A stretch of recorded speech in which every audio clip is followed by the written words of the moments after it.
kasein dan gluten, makanan-makanan bahan-bahan makanan yang mengandung kasein dan gluten juga bahan-bahan sintetik ya, seperti pewarna, pengawet, perasa, jadi diusahakan serba alami dan organik.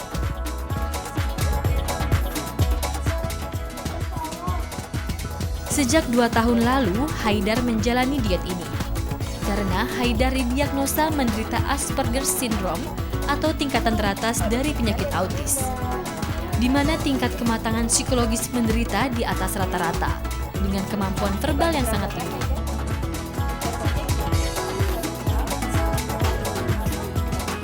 Ya, ada unsur penolakan juga, tapi lambat laun dia juga sudah merasakan sendiri. Jadi kalau misalkan dia tuh melanggar dietnya, itu dia akan merasakan bahwa setelahnya itu akan merasa lebih agresif, lebih tidak bisa tenang, ya, tidak bisa kontrol.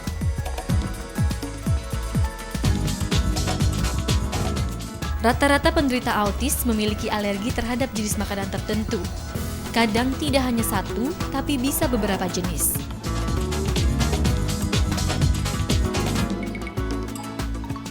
Ini umumnya multiple food allergy, kecuali tepung terigu dan susu, telur, banyak yang alergi, kacang, banyak yang alergi, banyak sayur, buah, banyak yang alergi.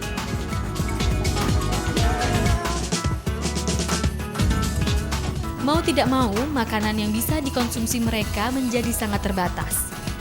Coba bayangkan, hanya berapa jenis makanan yang tidak berbahan dasar tepung terigu, telur, dan susu sapi. Karena itu, meracik resep makanan untuk penderita autis bukan perkara mudah.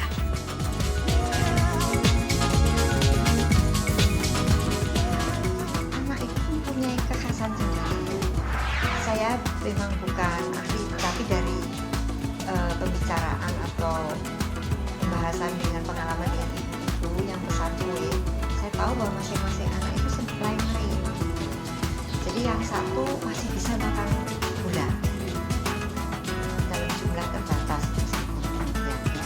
Tetapi ada juga yang sama sekali nggak bisa. Ada yang nggak bisa telur sama sekali dan sebagainya gitu. Nah itu juga nanti masih ada lagi.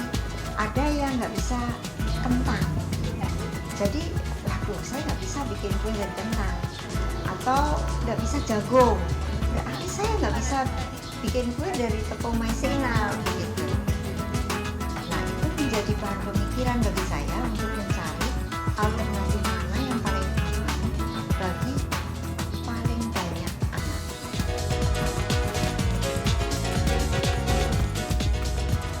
Dalam membuat makanan diet bagi penderita autis, beberapa bahan pengganti harus diperhatikan. Untuk mengganti terigu, biasanya dipakai perpaduan tepung beras, tepung sagu aren, dan tepung kanji tapioka. Jadi perlu keahlian khusus untuk membuat makanan diet ini. Karena selain rasa, faktor kesembuhan juga menjadi tujuan makanan ini.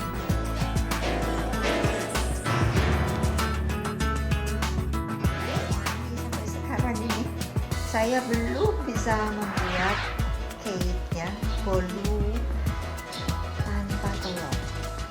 Jadi selalu saya harus, karena nggak bisa mengembang. Bolu itu kalau nggak pakai telur nggak bisa mengembang. Gitu. Jadi sampai sekarang cake ulang tahun saya masih pakai telur gitu. Ya saya kalau ada yang pesan, selalu saya lakukan wawancara dulu. Ibu, anaknya bisa makan tepung ini enggak? Terdiri dari ini. Oh bisa. Lalu boleh enggak makan telur?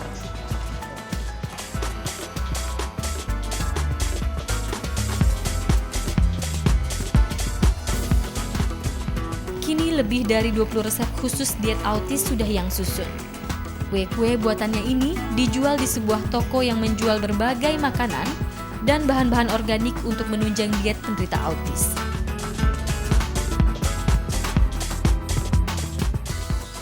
Toko sejenis ini memang belum banyak di Indonesia, tapi paling tidak ada sedikit oase bagi para orang tua yang butuh penganan dan bahan makanan diet untuk anaknya yang menderita autis.